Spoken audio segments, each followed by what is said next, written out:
Hello, Bill. Welcome to the program.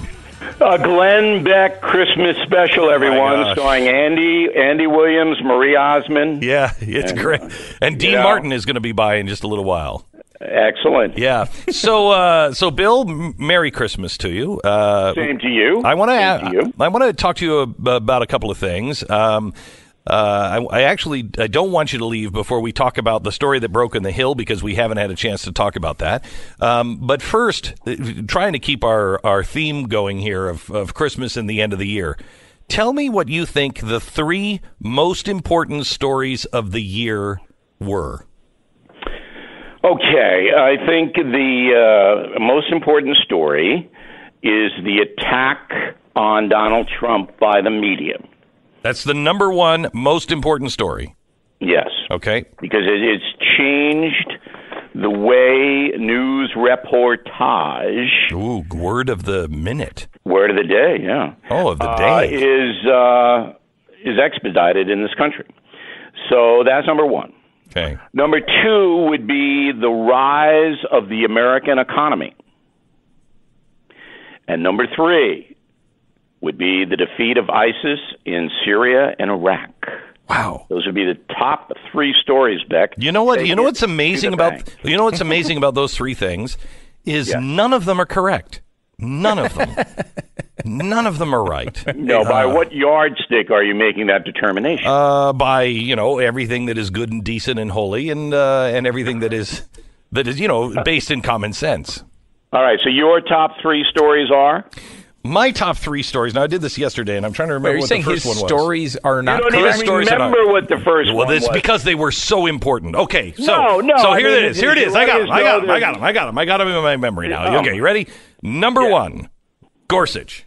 That's going to make a lasting impression and leave a lasting mark one way or another, I'm hoping in a good way, on America. Okay, I'm not going to argue with it. I don't think it's as important as my three, but it's certainly in the ballpark. What's number two? That's what Bill O'Reilly would say. Number two is the charge of fake news and the American people's inability to recognize truth, being able to see it, and also the press not being able to see it. The right says this is fake news. The left says this is fake news. There is truth out there. And without someone being trustworthy enough to say, no, guys, this is the truth, I don't know how we survive. Well, your number two pick coincides with my number one pick. Yeah, but mine was... It all falls mine was really kind of stated, a little better. Yeah, but people expect that of you. Yeah, and the third pick was because I think it has eternal and lasting ramifications if it's more than just talk, and that is the calling Jerusalem the capital of Israel. All right. Well, that's a spiritual thing you're getting into now. I would not put that in the top stories because of the direct effect it has on people's lives. Now, if you're an Israeli, of course. But as an American, we're looking at this on the outside. So I was going. My three stories were basically how they affect the folks. So isn't it my thing is looking out for the folks, Beck, as you know. So is it amazing that neither one of us put and I think this is more of a question of how much has happened that is huge this year. The Harvey Weinstein effect. And what has happened in the last year and where we're headed in the next year. I mean, this is a remarkably huge story. It is a big story, but it isn't touching the lives of the folks. It's more of a sensationalistic piece of culture that most people are kind of just looking at going, wow. But does it affect the way they live their lives, the way they go to work, the way they raise their children? No. It's salacious. It's sensationalistic. It is hysterical at this point in some precincts. But I just don't think it has a lasting effect on regular working people. Certainly going to have an effect on politicians because now you're going to get muckraking all day long. Oh, it's going to have effect on the media people, anybody who's ever done anything wrong in the last 50 years. Sooner or later, it's going to come down and get you right between the eyes. There isn't a man in the country, a famous man in the country, that's safe. All accusations are destructive. It's trial by headline. And that is a very, very troubling thing, but important in the long run of people's lives. I don't think it makes the top three. Okay. Speaking of culture and how it has gone off the rails, love your thought. This is CNN talking about a new Christmas book. Listen, and I'd like to hear your comment.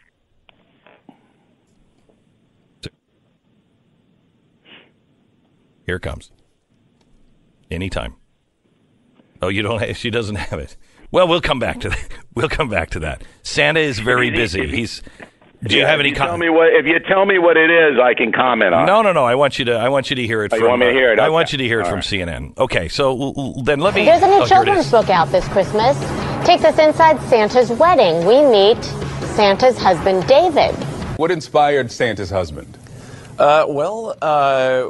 It was sort of inspired by the annual tradition we have in this country of pretending that there's a giant war on Christmas and that traditional Christmas is under attack. So, among other things, we were reading all of the news about the Mall of America hiring a black Santa Claus last year.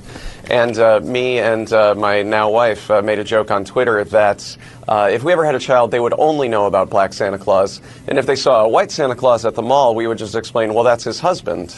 It says, like any married couple, they have their disagreements, but they always manage to kiss and make up, usually over a plate of milk and cookies. Bill. Yeah. Okay, I wanted you to hear. That's Don Lemon, right? Yeah, that's Don Lemon doing that story, yes. Yeah. All right, well, look, here are my initial thoughts on it. Mm-hmm. It is beyond shameful that CNN and others feel that they have license to denigrate all of our traditions. And that's what they're doing there. There's no doubt about it. They're mocking the tradition of Santa Claus, which is St. Nicholas, generosity, pleasing children, magical time, mocking it, injecting in social justice to the Christmas season. Shameful, but predictable from these people who have disdain not only for America, but for traditional Americans who love Christmas. So they despise us. Okay, I said earlier this week, kind of a controversial statement. I said there was no war on Christmas. The war on Christmas has been lost. And we actually won the war on Christmas. When you were working at Fox, I was there, and that's when I launched, because you reminded me so much of Santa. Yeah.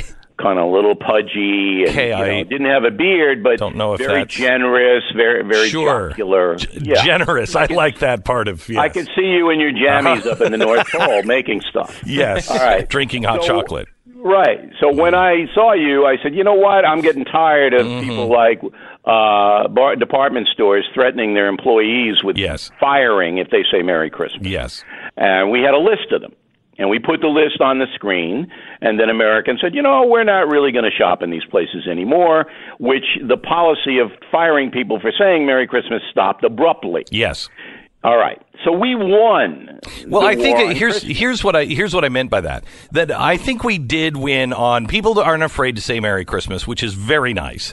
However, when you look, and I gave the songs that are just on the playlists for Christmas from iTunes, there's not a religious reference in the 50 of them that I saw. We are a secular, increasingly secular society.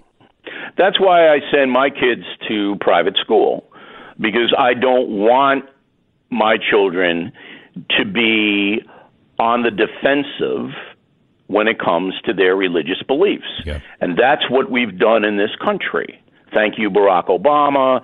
Thank you, Bill Clinton. Thank you, far left nuts. You basically, if you're a man or a woman of faith, now you have to be cautious about it.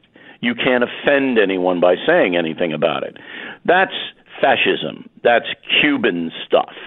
And I don't want my children to be a part of it. So therefore, I choose to send them to private school where they don't have that oppression. But you're absolutely right. This is a secular society, and in that regard, the far left kooks have won. So let me ask you this, because you said that I reminded you of Santa, and that was very kind of you. I was wondering what for traditions for you. What were the traditions when you were growing up for Christmas around the Civil War? The muskets were outside, lined up, and the horses were whinnying. No, seriously, what is something that you don't want to know about the Civil War? Yeah, I know. What is the Christmas tradition that you either carry on or you miss that used to happen? Here it is, Beck. Get your pen, take some notes. Stu can take the notes. Got it. My first memory on being on the planet is sitting on the stairs of my Levittown house, all right? 3 bedrooms, 1 bath, little box house. At about 5 in the morning, I got up before everybody else. I must have been 3, maybe 2.5. And the tree was lit, and all the presents were under the tree. And I would just sat there for about an hour just staring at it. Okay? That's my first memory on the planet. So that I try to duplicate that. We have a tree in the living room. We put gifts under the tree. That's odd. We go to church, and I usually go in and tell the priest, look, not too long, okay? Keep it about 10 minutes with the sermon. Right. We got people fainting. We got kids screaming, that kind of thing. So do you get your kids up and force them to sit on the stairs at 5 o'clock in the morning, or? No, okay. I don't force. I suggest. Okay. Okay, good. Okay, so if you want those kids, you'll sit on the stairs. So, Bill, let me go back here to something that we didn't talk about last week, which is the story that came out on the Hill and in the Hill, which is, it adds a lot of credibility to it. Lisa Bloom, the attorney that orchestrated your departure at Fox, was shown to have been offering women money to tell a story about Donald Trump. She was accused, and she admitted to offering up to $750,000 just to help these poor women out because they were afraid they'd lose everything if they came out against Donald Trump. Look, I told you last Friday that big story was going to break, and it broke about an hour after your program ended. What the real disgrace is, too disgraceful. I said to everybody when I left Fox, this was a hit job. It was an orchestrated hit job. We always knew there was big money in play on all different levels, not just with me, but with Trump and a lot of other people. And this is a fact now. They have the memos, they have the emails from Bloom, they have all of this. So they lay it out on thehill.com, and if your audience has not seen it, go there. You can read the report.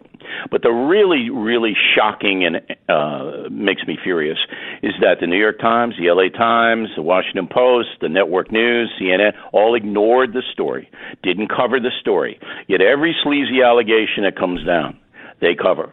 They can't wait to cover it, all right? They didn't want to cover Franken, and now they're backtracking, well, maybe he won't resign, that kind of stuff. But if it's a conservative or a Republican, they couldn't care less what's true. They just slap it up. But when this comes in and it's absolutely 100% true, they won't cover. That is corruption beyond redemption. Okay? All right. Remember what I said. Corruption beyond redemption. We do not have a free press anymore in this country. All right, so all I'm going to ask your audiences to do is to read the story and then take it to the next level, which the next level will be shown, that this is now an industry of destruction. They found a way to destroy people. It involves money and politics, not in every case. There are women who have been hurt, and they deserve justice. but in many cases. Okay. Lisa Bloom and her cadre should be put in prison, in my opinion. Bill, I only have a minute. Thank you for sharing time with us this year, and thank you for being on on the program. And is it going to be a better year or a tougher year? I don't know. I got to tell everybody that you were very generous to me. I mean next year. Is it going to be a better year? I don't know what's going to happen next year. I know that I just can't. But I want your listeners to know that you really are a fair man. And a man who doesn't want to hurt people and wants to do good on this earth, and that's the Christmas spirit. Thank you. I also want to tell them to go to BillO'Reilly.com and all that other business. But it's more important they like you than go to BillO'Reilly.com. Beck. All right, Bill, God bless. Have a great holiday. You too. Have a good time. And see you in the new year. In the new year. Bye. Bye-bye.